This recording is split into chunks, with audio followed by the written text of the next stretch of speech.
Digging about in the homebrew scene, I'm constantly amazed by the efforts of dedicated individuals to bring new games to old hardware. But perhaps even more impressive are the efforts some folks go to pay homage to especially beloved games from more modern times. A good case in point would be Dead Space for the ZX Spectrum, released in 2017 by Spanish code supremo Radastan, which is based very loosely on Visceral Games' science fiction survival horror series of the same name. Played on consoles or PC, the original Dead Space is a brilliantly designed, atmospheric experience that finely balances a variety of different play mechanics to stunning, unsettling effect. So you might wonder how well all the finer points and nuanced details of its gameplay could possibly translate to an 8-bit remake. And the short answer is, they don't. But then, do they really have to?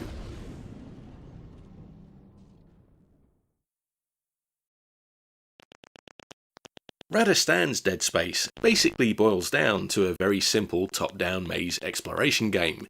But that's not to say it isn't great fun, provided you approach it knowing what to expect. Sometimes with these remakes of popular games, you can see where their programmers have tried to capture as much of the spirit of the original game as possible. I've seen a few that, despite being beaten into a different shape out of necessity, managed to somehow preserve certain key aspects of the games that inspired them. That's not really the case here though, and frankly, it'd be silly to expect that. The premise of this game is very different to its namesakes, as if you couldn't tell. Its controls are very simple, basically accounting for directional movement and nothing more. Much like the premise of the first of Visceral's Dead Space games, your aim is to navigate a space station that's been overrun with aliens. But there are no weapons, no items to collect, and no greater objective than to explore the environment, avoiding aliens and electrical barriers as you search for human survivors to rescue. It's not an especially large game, and I must confess that, initially, I was a bit disappointed to find that playing through it was mostly a test of timing and reflexes more than anything else. Enemies and obstacles all work to strict patterns and intervals, so the key to progress lies in observing them before scooting past them. It's not a game you'll breeze through by any stretch though.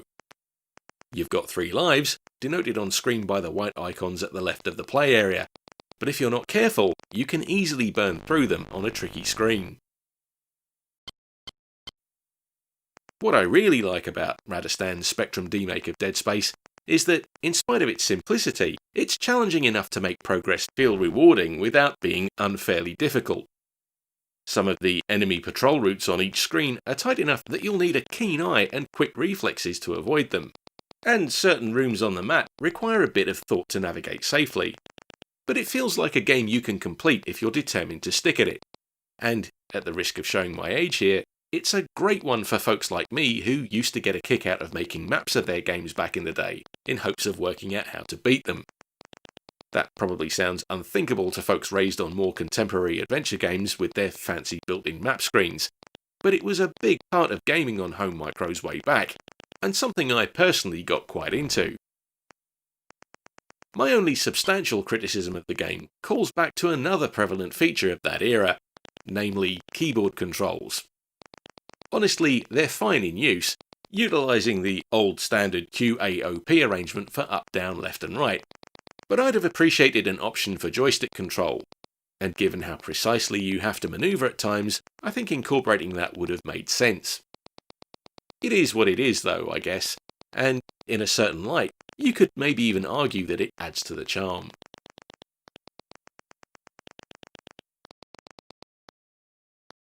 I have to admit, when I first learned that a ZX Spectrum game based on Dead Space was even a thing, I was naturally kind of sceptical as to how well it could possibly work. If I were of a mind to be harshly critical of it, I suppose I could say that, really, it's not got much in common with Visceral's franchise in terms of how it plays. And I might point out that, although it takes a few overt visual cues from those games, its whole setup is perhaps only reminiscent of the first one, in the very broadest of senses.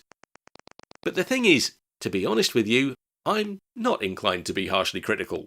Because, as much as this may be Dead Space in little more than name alone, I'm perfectly okay with that. It's been made for an 8-bit home microcomputer after all, so you have to temper any expectations of its scope with reason. And more to the point, I had a lot of fun with it. The fact is, this demake is the kind of thing I love finding when I dig about in the homebrew scene. As a nod to its namesake, I think it works every bit as well as it needs to, and as I was playing it prior to writing this review, it put me in mind of some of the best times I had with my Spectrum as a kid, exploring the maps of similar games on a lazy afternoon. If I'd had this game in rotation with my Mastertronic and Codemasters cassettes back then, I reckon I'd have played it to death.